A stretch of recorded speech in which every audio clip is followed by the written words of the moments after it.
तो जी अब आते हैं नेक्स्ट टॉपिक पे, that is the optics of the eye. अब इसमें बोल रहा है कि जो हमारा लेंस सिस्टम होता है आई का, वो चार चीज़ों पर डिपेंड करता है। वो आप इस फिगर से देख सकते हैं। इसमें जो सबसे पहला है वो है हमारे पास interface between the air and the anterior surface of the cornea. जो सेकंड है वो है posterior surface of the cornea and between the मतलब ये जो हमारे पास है एक्वस ह्यूमर के बीच में, ठीक है। उसके बाद एक्वस ह्यूमर और हमारे पास जो हमारा लेंस है इन दोनों के बीच में। उसके बाद जो लेंस है और हमारे पास जो हमारे ये विट्रस ह्यूमर है इनके बीच में। ये देख सकते हैं आप इस वाली जो है ना डायग्राम से। अब देखिए सबसे ज़्यादा जो हमारे पास जो फ़र्क आ रहा है वो आ रहा है हमारे पास यहाँ पे। अब ठीक है, ये देख सकते हैं आप 1 एंड 1.38, बाकी सब में बहुत कम डिफरेंस आ रहा है। अब इसमें जो नेक्स्ट चीज़ वो मैं बता रहा है वो है अबाउट द रिड्यूस्ड आई। अब रिड्यूस्ड आई क्या होती है, वो हमारे पास ये होता है कि हम अगर सारे के सारे रिफ्रैक्टिव इंडेक्सेस ऑफ द या रिफ्रैक्टिव सरफेसेज ऑफ द आई को एज द वन कंसिडर करें, मतलब ये सारे के सारे रिफ्रैक्टिव सरफेसेज जो हैं इसको हम लोग मिलाकर एक कंसिडर करते हैं, तो हम लोग इसको सिंप्लीफाई कर देते हैं हमारी ऑप्टिक्स ऑफ द आई को, और हम उसको सिंप्लीफाइड ऑप्टिक्स ऑफ द आई को बोलते हैं रिड्यूस्ड आई, ठीक है। तो ये हो गया। उसके बाद हमें ये बता रहा है कि ये एक इंपॉर्टेंट चीज़ बता रहा है, that is about the refractive index of the या total refractive power of the eye. अब जो हमारे पास total refractive power of the eye है वो हमारे पास है टोटल पावर या refractive power of the eye, वो हमारे पास है 59 डायोप्टर।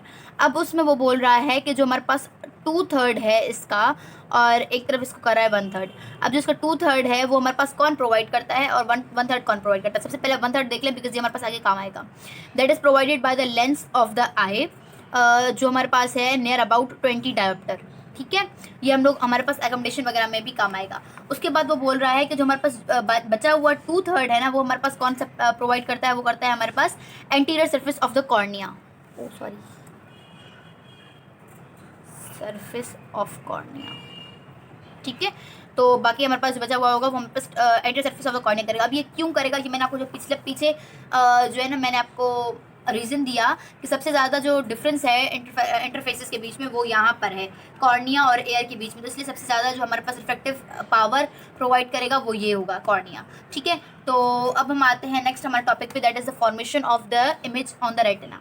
अब हमारे पास जैसे हम लोगों ने पढ़ा था कॉन्वेक्स जो हमारे पास मिरर होता है, हम लोगों ने पढ़ा था कि वो जो इमेज बनाता है वो क्या होता है, अपसाइड डाउन होती है और राइट टू लेफ्ट जो है ना हमारे पास इन्वर्टेड होती है। तो सेम जो हमारे पास रेटिना पे भी इमेज बनती है वो भी ऐसी होती है, बट हमारे माइंड ने, अब आप सोच रहे होंगे कि भाई अगर ऐसी इमेज बनती है हमारे माइंड में, जैसे मैंने आपको पिछले डायग्राम में दिखाया था ये वाले डायग्राम में, तो अगर ऐसी इमेज बनती है हमारे माइंड में तो हम लोग उसको सीधा कैसे देखते हैं। बेसिकली हमारे माइंड ने ये चीज़ अडॉप्ट कर ली है कि हम लोग चीज़ों को देखते उल्टा है, लेकिन हमारे माइंड में जो इमेज बनती है वो हम लोग उसको ऐसा कंसिडर करते हैं सीधा है, ठीक है। तो ये चीज़ होती है। नाउ कमिंग अपॉन द जो है ना मैकेनिज्म ऑफ द एकोमोडेशन, ये हमारे पास बहुत इंपॉर्टेंट टॉपिक है हमारे इस चैप्टर का, और मोस्टली जो एमसीक्यूज निकलते हैं वो इसी टॉपिक में से निकलते हैं। तो आ जाते हैं इस पे। इसका मैं सबसे पहले आपको एक इजी तरीका बताती हूँ, जो इजी जो वे है। सबसे पहले मैं आपको ये डायग्राम समझाऊंगी, उसके बाद मैं आपको प्रोसेस समझाती हूँ। ये आप इस डायग्राम पे जो है ना फोकस करें। ये देखिए हमारे पास क्या होता है, जैसे मैंने आपको अपनी प्रीवियस वीडियो में सबसे पहली जो इंट्रो था उसमें बताया था कि हमारे पास जो है ना आई लेंस की मतलब आई की 3 लेयर्स होती हैं, ठीक है। सबसे पहले हमारे पास होती है हमारी स्क्लेरा, देन हमारे पास होती है हमारी कॉर्वाइड, और तीसरी होती है रेटिना। अब जो ये कॉर्वाइड है यहाँ पे थिकन होके क्या बनाती है, यहाँ पे थिकन होके बनाती है हमारी सीलियरी बॉडी, और यहाँ पे बना देती है हमारे पास आइरिस। सीलियरी बॉडी हो गई और ये आइरिस हो गया, और फिर नीचे पड़ी होती है रेटिना। तो सेम यहाँ पे भी यही चीज़ दिखा रहा है। ये देखिए यहाँ पे हमारे पास पड़ा हुआ है हमारा स्क्लेरा, देन ये स्क्लेरा आगे जाके जो है ना बिल्कुल ट्रांसपेरेंट बन जाती है और कॉर्निया बना देती है। देन यहाँ पे कॉर्वाइड पड़ा है, ये कॉर्वाइड थिकन होकर क्या बना रहा है हमारे पास, ये सीलियरी बॉडी बना रहा है। ये हमारे पास क्या पड़ा हुआ है, आइरिस। ये हमारे पास सीलियरी बॉडी है, ये हमारे पास आइरिस है। अब हमारे पास सीलियरी बॉडी में क्या होता है, 2 तरह के फाइबर्स होते हैं, एक होते हैं मेरिडोनल फाइबर्स, दूसरे होते हैं सर्कुलर फाइबर्स, ठीक है।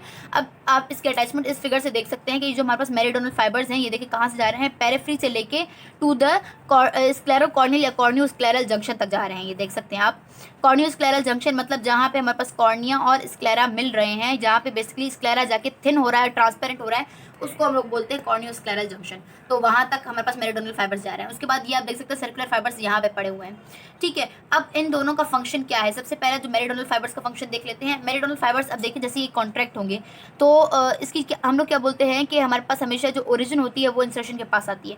अगर ये ओरिजिन इंसर्शन के पास जाएगी तो ये जो हमारे पास लिगामेंट्स होंगे, सस्पेंसरी लिगामेंट्स, जो हमारे पास कहाँ पे अटैच्ड है, पेरिफ्री पे, या फिर हमारे पास इस जगह पे कॉर्वाइड के पास अटैच्ड है, और मोर लेटरली हमारे पास सिलरी बॉडी पड़ी हुई है। तो ये सस्पेंसरी लिगामेंट रिलैक्स हो जाएंगे, और सस्पेंसरी लिगामेंट रिलैक्स होने की वजह से क्या होगा, ये लेंस जो है वो स्फेरिकल रहेगा। ठीक है, इतना हो गया।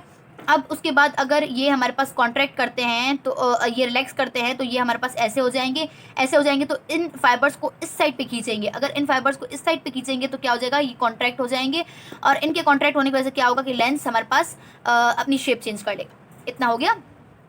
सर सेम ऐसे हमारे पास जो हम लोगों ने पढ़ा हुआ है कि जैसे हमारे पास सर्कुलर फाइबर्स होते हैं, अब सर्कुलर फाइबर्स से पहले यहाँ पे हैं तो वो अगर कॉन्ट्रैक्टेड हैं तो वो क्या करेंगे, सस्पेंसरी लिगामेंट को रिलैक्स रखेंगे और खुद कॉन्ट्रैक्टेड रहेंगे। लेकिन जब ये रिलैक्स हो जाएंगे तो क्या होगा कि ये कॉन्ट्रैक्ट हो जाएगा। अब मैं इसको आपको एक ईजी वे में लिख के बताती हूँ ताकि आप लोग को समझ आ जाए। ये एकोमोडेशन का हम लोग फेनोमेना पढ़ रहे हैं। अब इसमें क्या होता है कि अगर हमारे पास जो सबसे पहला क्या होगा कि हमारे जो सीलरी मसल्स हैं, दो हैं हमारे पास, दोनों सीलरी मसल या सीलरी फाइबर्स आप बोल सकते हैं, वो क्या होंगे, वो कॉन्ट्रैक्ट होंगे। उनके कॉन्ट्रैक्ट होने के रिजल्ट में क्या होगा कि हमारे पास सस्पेंसरी लिगामेंट जो हैं वो रिलैक्स हो जाएंगे। अब जैसे ही वो रिलैक्स होते हैं तो क्या होगा हमारे पास कि हमारा जो लेंस है वो क्या होगा, हमारे पास वो थिक हो जाएगा एंड स्फेरिकल हो जाएगा। और जैसे ही वो थिक या स्फेरिकल होगा तो उसकी वजह से क्या होगा कि हमारे पास जो लेंस की रिफ्रैक्टिव पावर है वो इंक्रीज़ हो जाएगी। अब रिफ्रैक्टिव पावर इंक्रीज़ होगी मतलब कि बेंडिंग ऑफ लाइट इंक्रीज़ हो गई, जैसे कि हम लोगों ने पीछे हमारे उसमें पढ़ा है, बेंडिंग ऑफ लाइट इंक्रीज़ हो गई तो वो आगे आगे कन्वर्ज होंगी, मतलब कि वो फोकस कर पाएंगी ऑन द नियरर पॉइंट। तो फोकस ऑन नियर पॉइंट, ये हो गई हमारी एकोमोडेशन। ठीक है, ये सारा का सारा हमारे पास एकोमोडेशन का हमारे पास फेनोमेना है। अब हमारे पास जब हम लोग बच्चों में देखते हैं तो हमारे पास क्या होता है कि हम लोगों ने जैसे पढ़ा कि एकोमोडेशन किस में हो रही है, मोस्टली लेंस में। लेंस अपनी शेप चेंज कर रहा है, उसकी वजह से एकोमोडेशन हो रही है। तो हम लोग इसलिए जो रिफ्लेक्टिव पावर देखते हैं जिसमें चेंज आ रही है वो हम लोग देखते हैं सिर्फ लेंस का, जो हम लोगों ने पढ़ा पीछे कि जो हमारे पास प्रोवाइड करता है बाय द लेंस वो होता है 20 डायोप्टर। ठीक है, तो ये जो है by the process of accommodation 34 dioptre तक हो जाता है। हम लोगों ने जैसे बताया कि by the process of accommodation reflective power increase हो जाती है, तो वो 34 तक हो जाता है। मतलब जो एकोमोडेशन हो रही है वो 14 डायोप्टर की हो रही है, that is the accommodation power of the lens. इतना समझ आ गया। अब उसके बाद जो है अब आते हैं हमारे पास कंट्रोल ऑफ द एकोमोडेशन पे, that is by the parasympathetic system mainly. अब सिंपैथेटिक क्यों नहीं वो मैं आपको इसके एंड में बताऊंगी। तो अब ये बेसिकली होता क्या है कि जैसे हमारे पास पैरासिम्पैथेटिक जो नर्व्स है, जैसे सिग्नल आया हमारे पास पैरासिम्पैथेटिक, ठीक है, हमारे पास पैरासिम्पैथेटिक सिग्नल आएगा तो वो क्या करेगा कि हमारे पास ये जो हमारे पास सिलरी मसल्स थे उनको कॉन्ट्रैक्ट करेगा, सिलरी मसल्स कॉन्ट्रैक्ट। उसके रिजल्ट में सारा का सारा जो प्रोसेस है ये सारा का सारा यहाँ पे होगा। ठीक है, अब उसकी वजह से क्या होगा, ये हमारे पास उसकी वजह से क्या होगा कि हमारी आई जो है वो फोकस करेगी ऑन नियर पॉइंट। ठीक है, तो ये सारा का सारा होगा। अब इसकी के रिजल्ट में हम लोग क्या कर सकते हैं, अगर हमारे पास फॉर एग्जांपल ये देखें, ये कोई समझे एक पेन है, अगर मैं आपसे बहुत दूर रखती हूँ और फिर ये मैं आपकी आई के सामने सामने सामने सामने लाती जाती हूँ तो क्या होगा कि आपको जो है ना, पहले आपकी जो विजन होगी वो डिस्टेंट होगी, फिर आपको फोकस करना होगा on the more nearer object. तो इसमें जो आपका मतलब जो रोल प्ले करता है that is by the parasympathetic, मतलब जो मोस्टली अकोमोडेशन होती है that is by the parasympathetic and it is called positive accommodation basically. ठीक है, अब हम लोग बोलते हैं जैसे मैंने आपको बताया मेनली बाय द पैरासिम्पैथेटिक। अब सिंपैथेटिक क्यों नहीं, बेसिकली बोला जाता है कि जब सिंपैथेटिक सिग्नल्स आ रहे होते हैं तो ये फेनोमेना परफॉर्म होता है, जब ये सिग्नल नहीं आ रहे होते तो इसका ओपोजिट होता है। ठीक है, तो इसमें कोई भी जो है ना मेन रोल नहीं है सिंपैथेटिक का, बस सिंपैथेटिक अगर कुछ थ्योरीज के मुताबिक सिंपैथेटिक रिलैक्स करता है सिलरी मसल्स को और कुछ के मुताबिक नहीं करता। तो इसलिए हम लोग बोलते हैं जो हमारे पास एकोमोडेशन होती है वो बेसिकली कंट्रोल होती है बाय द पैरासिम्पैथेटिक सिग्नल्स या नर्व्स। उसके बाद नेक्स्ट हमारे पास टॉपिक है दैट इज़ द प्रिज्म बायोपिया। अब प्रिज्म बायोपिया में क्या होता है कि हमारे पास एकोमोडेशन की पावर जो होती है वो लॉस हो जाती है। और ये क्यों होता है, हम लोगों ने जैसे पढ़ा था कि हमारा जो लेंस होता है वो किससे बना हुआ होता है, वो इलास्टिक होता है हमारे पास लेंस हमारा, और वो क्या होता है हमारे पास प्रोटीनियस होता है, मतलब प्रोटीन से बना हुआ होता है। तो हमारे पास ये क्या होता है, इसकी जो प्रोटीन्स होती हैं ना ये हमारे पास लेस हो जाती हैं या डीनेचुरेशन हो जाती है इन प्रोटीन्स की, और उसकी वजह से क्या होता है कि ये लेंस है वो थिक हो जाता है, इसकी इलास्टिसिटी लॉस हो जाती है और ये लेंस थिक हो जाता है और वो एकोमोडेट नहीं कर पाता, वो अपनी शेप चेंज नहीं कर पाता। बिकॉज अगर जैसे ही उसको थिक होना है और स्फेरिकल होना है, अगर इसका बिल्कुल ऑपोजिट होगा तो क्या होगा कि लेंस ऐसे हो जाएगा, हमारे पास मोर राउंडेड हो जाएगा या ऐसे इस तरह का हो जाएगा। तो अगर इसको अपनी शेप चेंज करनी है तो इसको इलास्टिक होना चाहिए, लेकिन जब हम आते हैं हमारे प्रिस्मायोपिया पे तो उसमें उसकी इलास्टिसिटी लॉस हो जाती है because of the denaturation of the proteins, और इसकी वजह से हमारे पास वो एकोमोडेट नहीं कर पाता। और इसमें बेसिकली हमारे पास जो नॉर्मल एकोमोडेशन होती है, जैसे मैंने आपको बताया, वो 14 होती है नॉर्मली चाइल्ड में। लेकिन जब प्रिस्मायोपिया होती है तो वो जो हमारे पास अगर वो होती है हमारे 40 to 45 एज के लोगों में, तो हमारे पास जो एकोमोडेशन पावर होती है वो 2 हो जाती है। एंड अगर वो होती है अप टू 70 ईयर्स के लोगों में तो हमारे पास वो हो जाती है 0 हो जाती है एकोमोडेशन पावर। और उसके बाद जो हमारे पास कंक्लूजन होता है वो होता है ब्लाइंडनेस। ठीक है, तो अच्छा, अब इसको सही कैसे किया जा सकता है, इसका ट्रीटमेंट क्या है प्रिस्बायोपिया का? वो है कि हमारे पास हम लोग पेशेंट को बायफोकल लेंस जो है ना देते हैं या बायफोकल ग्लासेस देते हैं। अब उसमें क्या होता है कि वो 2 तरह से फोकस कर पाता है। अगर हमारे पास चीज़ जो है वो सामने आ रही है या दूर जा रही है, हम लोग उसको कर सकते हैं। ठीक है, अब जैसे हम लोगों ने बूढ़े लोगों को देखा होगा कि उसके पास उस जो लेंस होता है उसमें जो है ना हमारे पास 2 तरह के फोकसेस होते हैं। एक होता है अपर सेगमेंट में जो होता है फॉर द फार सीइंग, और लोअर सेगमेंट में होता है रीडिंग के लिए। तो वो लोग जो है ना अपने नाक के पास चश्मा पहनते हैं और जब वो देख रहे होते हैं तो वो सिर्फ लोअर सेगमेंट में से आईज को नीचे करके पढ़ रहे होते हैं जो उनको रीडिंग करनी होती है, और जब वो ऊपर देखते हैं तो वो upper segment of the glasses में से देखते हैं। ठीक है, तो ये होता है।